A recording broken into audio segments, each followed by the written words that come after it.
குறிக்கோள் இல்லாத மனிதர்கள் எல்லாம் வெற்றி பெறுகிறார்கள்.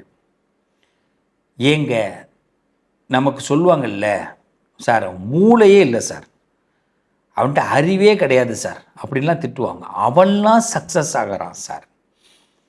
ஆனால் நிறைய திறமை இருந்தோம், ஒரு குறிக்கோள் இருந்தோம், பெற்றவங்களுக்கு மேலே பயம் இருந்தோம், மற்றவங்க மேலே அதிகமாக அன்பு இருந்தோம், தவிர்க்க முடியாத சில காரணங்களுக்காக தன்னுடைய காரியங்களை தன்னுடைய எண்ணத்தை கூட தள்ளி வச்சோம். ஒரு பிறவி எடுத்திருக்கிற இந்த விருச்சக ராசிக்காரர்கள் மட்டும் ஏன் எப்பயுமே வேதனைப்பட்டு கொண்டே இருக்கிறார்கள்? ஒரு கோயிலுக்கு போகிறோம், சமாதியை போய் பார்க்குறோம், டான்ஸ் ஆடுறோம், பிடிச்ச இடத்துக்கு போகிறோம், ஆனால் வீட்டுக்கு வந்தால் நிம்மதி இருக்காது. நான் எத்தனையோ செய்கிறேன் சார், என் குடும்பத்துக்காக, என்னுடைய அலுவலகத்துக்காக, என்கிட்ட வேலை பார்க்குறவங்க, நான் வேலை பார்க்குற இடத்துக்காக, நான் வச்சுருக்க தொழிலுக்காக. ஆனால் அம்பிட்டு பேரும் மனசாட்சி இல்லாமல், மனிதாபிமானமே இல்லாமல், என்னைய மதிக்காமல் இருக்கிறதுக்கு என்ன பண்ணணுமோ அம்பிட்டும் பண்ணுறாங்க சார். யோசிக்கிறீங்களா இல்லையா விருச்சிக ராசிக்காரர்களே? கொஞ்சம் யோசித்து பாருங்கள் நான் சொல்கிறத. உண்மையிலேயே ஒரு இடத்துல ரெஸ்பெக்டாக இருக்கணும், ஒருத்தவங்களுக்கு தொந்தரவாக இருக்கக்கூடாதுன்னு நினைக்கக்கூடியவர்கள் ஏங்க தேவையில்லாமல் அவங்களுக்கு போய் நம்ம தொந்தரவு கொடுப்பானே? அதே நேரத்தில் எதையும் கோட்டை விடாமல் முன்னாடி நிற்கணுங்க. நம்ம எதையும் வேணான்னு நினைக்க வேணாங்க. நம்ம ஒரு விஷயம்னா அது ஏன் நம்ம அவாய்ட் பண்ண முன்னாடி நிற்போம். பல யோசனை வருதுங்க, ஆனால் அந்த யோசனையெல்லாம் இன்னொருத்தவன்ட்ட சொன்னால் அதை சக்ஸஸ் பண்ண மாட்டேங்கிறான், ஏற்றுக்க மாட்டேங்கிறான். குடும்பத்தில் உள்ளவங்களே அது ஒரு பெரிய விஷயமா நினைக்க மாட்டேங்கிறாங்க. இப்படி மனசுமை கொண்டே வாழ்ந்துக்கிட்டு இருக்க வேண்டியதாக இருக்குங்க. இதான உண்மை விருச்சக ராசிக்காரர்களே. விருச்சகத்தோடைய செய்தி தானே, மனசுமையோடு தானே இருக்கிறோம். அப்போ இந்த விருச்சக ராசிக்கு எந்த இடத்துல தான் விதி மாறும்? உங்களுக்கு இப்போ விதி மாறக்கூடிய நேரம் விருச்சக ராசிக்காரர்களே. உங்கள் எதிரியை குறைச்சி எடை போடாதீங்க, ஏன் உங்களை கூட குறைச்சி எடை போடாதீங்க, மதிப்பிடாதீங்க, குறைச்சி மதிப்பிடாதீங்க. யானைக்கு அடி சறுக்குன்னு சொல்லுவாங்க. பல ஜென்ம பாவங்கள் தீரக்கூடிய காலம். கடவுள் நினைக்கிறத தெரிஞ்சுக்கிட்டு இப்போ இந்த நேரத்தில் சரியாக ரூட்டை பிடிச்சி பிளானை போட்டு போனோம்னா விருச்சகத்துக்கு வெற்றி வாகை சூட முடியும். அப்படி என்ன விருச்சகத்துடைய பிளான்? அப்படி என்ன கடவுள் நினைக்கிறார்? அதை நாங்கள் என்னங்க புரிஞ்சுக்கணும்? ரொம்ப சிம்பிள். உங்கள் லைஃப்பில் எந்த ஒரு விஷயமும் பாஸ்ட், உங்கள் லைஃப்பில் பாஸ்ட்னு ஒன்று இருக்கும்ல, கடந்த காலம் 5 வருஷத்துக்கு முன்னாடி 10 வருஷத்துக்கு முன்னாடி ஒன்று நடந்திருக்கும். அதுக்கும் இப்போ நடக்கிற நிகழ்ச்சிக்கும் தொடர்பு இருக்கும். கொஞ்சம் யோசிச்சு பாருங்கள். பாஸ்ட் லைஃப்பில் நடக்கிற விஷயங்களுக்கும் இப்போ நடக்கிற விஷயங்களுக்கும் தொடர்பு இருக்கும். அப்போ நம்ம முதல்ல விருச்சக ராசி செய்யக்கூடாதது என்னென்னா, உறவுகள் 1000 விமர்சனங்கள் பண்ணாலும், குடும்பங்கள் 1000 விமர்சனங்கள் பண்ணாலும், சொந்தங்கள் 1000 விமர்சனங்கள் பண்ணாலும், நண்பர்கள் 1000 விமர்சனங்கள் பண்ணாலும் அவர்களுக்கு பதில் சொல்லாதீர்கள். இதை தான் நான் உங்களுக்கு முதல்ல சொல்லித்தரேன். விருச்சக ராசி எல்லாத்துக்கும் ரிப்ளை பண்ண வேண்டிய அவசியம் இல்லை. ஒன்று புன்னகை, இல்லைன்னா மௌனம். ஏன்னா உங்கள் சூழ்நிலைகளும் உங்களுடைய எண்ணத்தையும் அவங்க புரிஞ்சுக்க போகிறதில்ல, அவங்க தப்பாக தான் புரிஞ்சுக்க போகிறாங்க. உங்களுடைய பிரெயினுடைய அளவே அவங்க திங்க் பண்ண மாட்டாங்க. ஸோ அருமையான தந்திரவாதி, மந்திரவாதி இப்படி தான் யோசிப்பாங்க. அறிவாளி அப்படின்னு யோசிக்க மாட்டாங்க. எப்படி? பிரெயின் உள்ளவர், நல்ல அறிவு உள்ளவர். இது எப்படி இருக்கு? மூலக்காரர் அப்படின்னு சொல்கிறது எப்படி இருக்கும்? மூலக்காரையா அப்படின்னு சொன்னால் எப்படி இருக்கும்? ஒரு தந்திரமான மனுஷங்க. தந்திரம்னா அப்போ நம்ம ஏமாத்துறோம்னு அர்த்தம்.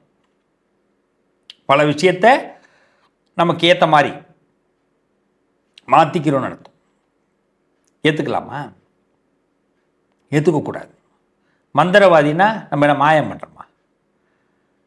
நம்ம கையெடுத்து சாமி கும்பிட்டோம்னா நம்ம மந்திரவாதி. ஒரு சாமி மேலே ரொம்ப ஆர்வமாக, ஒரு சிவன் மேலே ஆர்வமாக இருந்து சிவனையே அதிகமாக நாட்டமாக இருந்தோம்னா நம்ம சூனியக்காரன். சொல்கிறாங்களா இல்லையா? இந்த பேர் வருதா இல்லையா? நம்ம யாராவது ஒரு சாமியாரை பார்த்து கையெடுத்து கும்பிட்டோம்னா நம்ம குடும்பத்துக்கு லாய்க்கு இல்லாத. சரி, எதுவுமே நான் கும்பிடல சாமி, எதுவுமே கும்பிடல, என்னை விட்டுருங்க, நான் விரதம் இருக்கிறேன் அப்படின்னா இது வீம்புக்கு இருக்கிறது. ஆக நம்ம எது பண்ணாலும் ஒரு பிழை. இந்த பிழையை மட்டும் இந்த உலகம் கண்டுகொண்டே இருக்கும். இப்படிப்பட்ட விருச்சிக ராசிக்காரர்களுக்கு இப்போ உள்ள நேரம் உங்களுக்கு விதி மாறும் நேரம். இதுக்கு நீங்கள் கடவுள் என்ன நினைக்கிறாருன்னு நீங்கள் சரியாக புரிஞ்சுக்கணும். எதிரியை குறைச்சி மதிப்பிடாதீங்க, உங்களை குறைச்சி மதிப்பிட்டுக்காதீங்க. யானைக்கு அடி சறுக்குன்னு நான் சொல்லுவேன், எல்லாருக்கும் இதை சொல்லித்தரேன். இப்போது பல ஜென்ம பாவங்கள் தீரக்கூடிய காலம். கடவுள் நினைக்கிறத மட்டும் புரிஞ்சுக்கணும். இதை நம்ம செய்யணும், இந்த வழியில் செயல்படணும். பொதுவாக விருச்சிக ராசிக்காரர்கள், நான் 2 ராசியை சொல்லுவேன் எப்பயுமே. கடந்த பதிவில் நீங்கள் கேட்டிருப்பீங்க. ஒரு விருச்சிக ராசிக்காரரோ மேஷ ராசிக்காரரோ உங்களை கிராஸ் பண்ணுறாங்கன்னா அவங்கள கிராஸ் பண்ணுறதுலே உங்களுக்கு நல்லது நடக்கும். ஏன்னா நடமாடும் சித்தர்கள்னு பேர் விருச்சிக ராசிக்கு. நான் ஆல்ரெடி மேஷ ராசிக்கு இதே சொல்லியிருப்பேன். ஏன்னா செவ்வாய் அதிபதி. மற்றவங்களுடைய நாடி நரம்பு ஒருத்தவங்க இதுதான் நினைப்பான் அப்படிங்கிறத உங்களால் செய்ய முடியும், நினைக்க முடியும். ஆனால் அதை சொன்னீங்கன்னா உலக குத்தமாக போயிடும். நீ கெட்டவன், நீ கெட்டதை நினைக்கிற அப்படின்னு சொன்னால் உலக குத்தம். இந்த இடத்துல நீ இப்படி நடந்துக்கலாம் அப்படின்னு யாருக்காவது நம்ம தத்துவமோ ஒரு அடிப்படையாக ஒரு விஷயத்தை சொன்னோமா நாம் கெட்டவன். அப்போ என்ன பண்ணலாம்? அதை ஏற்றுக்கணும். சில இடத்துல மௌனமாக இருக்கணும். அதான் நான் சொல்லிட்டேன், நடமாடும் சித்தர்கள். இந்த சித்தர்கள் என்னென்னா சாபம் கொடுக்குறவர்கள் கிடையாது, பழி வாங்கக்கூடியவர்கள் கிடையாது. இந்த சித்தர்கள் எப்படின்னா எல்லாத்தையும் பார்த்து மனசுக்குள்ள புன்னகையை கொடுக்கக்கூடியவர்கள், புன்னகையால் மற்றவர்களை கவரக்கூடியவர்கள். இந்த விருச்சிக ராசியை பொறுத்த வரைக்கும் உங்களுடைய பலம் புன்னகை.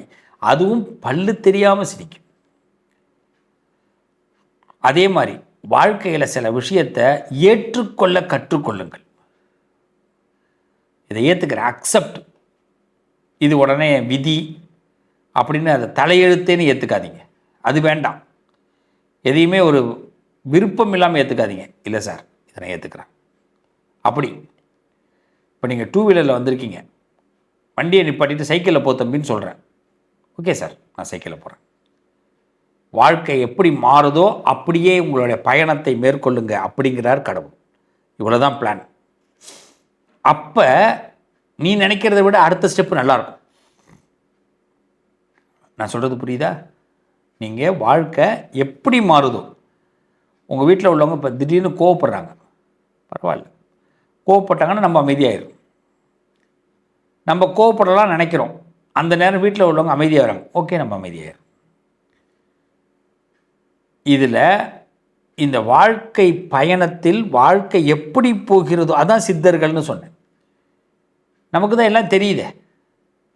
ஒரு இடத்துல பிரச்சனை வரும்னு தெரியுது, ஒரு இடத்துல சிரமம் வரப்போகுதுன்னு தெரியுது.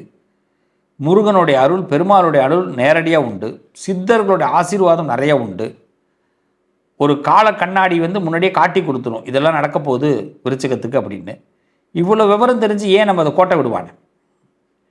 கோட்டை விட்டால் அப்புறம் நாளைக்கு இன்னும் ஒரு 10 வருஷம் உங்கள் வாழ்க்கை, நீங்கள் என்ன வயசில் இருக்கீங்களோ அதுலேருந்து ஒரு 10 வருஷத்தை அப்படியே எக்ஸ்டெண்ட் பண்ணுங்கள். மிகப்பெரிய வெற்றியை நீங்கள் அடைவீங்க, மிகப்பெரிய யோகத்தை அடைவீங்க, மிகப்பெரிய நிம்மதியை அடைவீங்க. இன்றைக்கி நீங்கள் என்ன வயசு? உங்களுக்கு 60 வயசா? இன்னும் 10 வருஷம். 70 வயசா? இன்னும் 10 வருஷம். 15 வயசா? இன்னும் 10 வருஷம். இந்த சித்தர்களுடைய ரகசியம் உங்களுக்கு தெரிய வரும். உங்களை வருத்தி கொள்ள உங்களுக்கு ஆசை வந்துடும். ஒரு விஷயத்தை எளிமையாக துறக்கிறதுக்கு ஆசை வரும். என்ன மனுஷையா அப்படின்னு உங்களை பெருமையாக மக்கள் பார்க்கக்கூடிய நேரம். சாதாரண மனுஷங்க கிடையாது விருச்சிக ராசிக்காரர்கள். பசி இருந்து கூட கடுமையான பசி இருந்து கூட அந்த பசி என்னன்னு தெரியாமல் வாழ முடியும் உங்களால் மட்டும். உங்கள் மனசுக்கும் எண்ணத்துக்கும் தேவைப்பட்டாதான் ஒரு தீனியே தேவை. உங்களை நீங்கள் உணருங்க. இது உணரக்கூடிய நேரம். உணரும் பொழுது விதி மாறும். உங்களுக்கான சூட்சமத்தோட அடுத்த பதிவில் சந்திக்கிறேன். ரகசியம் சொல்ல போகிறேன். காத்திருங்க. நல்லது நடக்கும். உங்கள் அதிர்ஷ்டத்திற்கான தீர்வு: கல்வி, பதவி, யோகம், தொழில் வளர்ச்சி பெருக. ஜாதகம், வாஸ்து, திருமண பொருத்தம் பார்க்கவும், பிரசன்னம் கேட்கவும். Positive lion doctor Sivasri Manikanda Sivam. தொடர்பு கொள்ள வேண்டிய வாட்ஸ்அப் எண் 7904137178.